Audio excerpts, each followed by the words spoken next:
सोचिए अगर दुनिया की सबसे ताकतवर सेना भी कानून के सामने रुक जाए और एक फैसले पर टिका हो, युद्ध जारी रहेगा या फिर सैनिक घर लौटेंगे।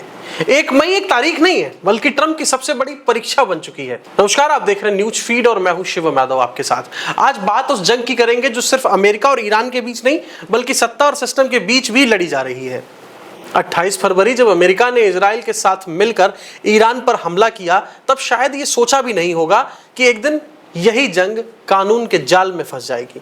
अब कहानी में एंट्री होती है एक पुराने अमेरिकी कानून की, बार पावर रेजोल्यूशन 1973। इस कानून के मुताबिक कोई भी अमेरिकी राष्ट्रपति बिना संसद की मंजूरी के सिर्फ 60 दिन तक ही युद्ध चला सकता है, और यही 60 दिन अब खत्म हो रहे हैं। 1 मई को अब ट्रंप के सामने 2 रास्ते हैं, या तो वो कांग्रेस से मंजूरी ले या फिर सेना को वापस बुलाएं। लेकिन समस्या यह है कि अब उनकी अपनी पार्टी के नेता भी उनके फैसलों पर सवाल उठाने लगे हैं। कुछ सांसद साफ कह चुके हैं कि 60 दिन के बाद बिना मंजूरी युद्ध को सपोर्ट नहीं किया जाएगा। इस जंग में सिर्फ हथियार नहीं चल रहे, बल्कि दुनिया की अर्थव्यवस्था भी दांव पर लगी है। अब तेल के रास्ते, शिपिंग रूट्स और आम लोगों की जिंदगी सब इस टकराव से प्रभावित हो रहे हैं। सोचिए, एक फैसला वॉशिंगटन में होगा और असर पड़ेगा पूरी दुनिया पर।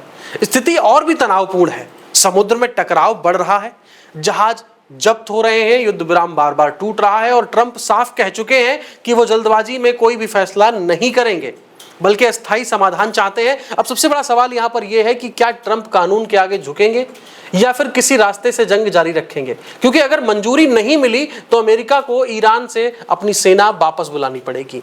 और यह सिर्फ एक राजनीतिक फैसला नहीं है, यह फैसला तय करेगा कितने घरों में बेटे लौटेंगे और कितने घरों में सिर्फ खबर पहुंचेगी।